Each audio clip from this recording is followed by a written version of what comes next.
ನೀವು ನೋಡ್ತಾ ಇದ್ದೀರಾ ಜನಸೇವಾ ಕನ್ನಡ ಟಿವಿ. ಇದು ನಿಮ್ಮ ವಾಹಿನಿ. ಇದ್ದದ್ದು ಇದ್ದಾಗೆ.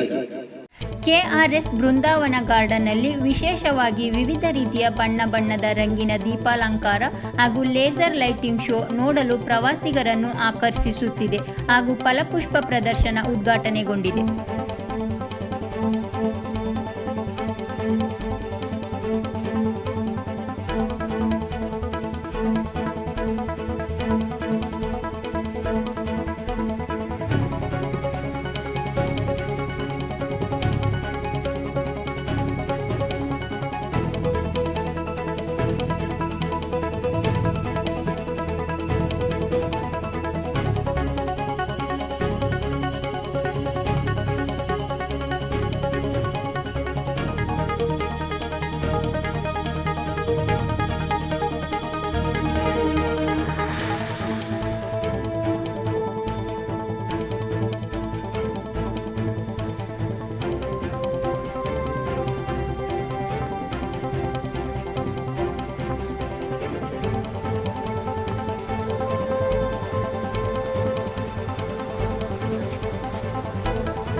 ಸಬ್ಸ್ಕ್ರೈಬ್ ಬಟನ್ ಮೇಲೆ ಕ್ಲಿಕ್ ಮಾಡಿ ಹಾಗೂ ನಮ್ಮ ಹೊಸ ವಿಡಿಯೋ ನೋಟಿಫಿಕೇಷನ್ಗೋಸ್ಕರ ಪಕ್ಕದಲ್ಲಿ ಕಾಣುವ ಬೆಲ್ ಬಟನ್ ಮೇಲೆ ಕ್ಲಿಕ್ ಮಾಡಿ ಹಾಗೂ ಲೈಕ್ ಮಾಡಿ, ಶೇರ್ ಮಾಡಿ, ಕಮೆಂಟ್ ಮಾಡಿ.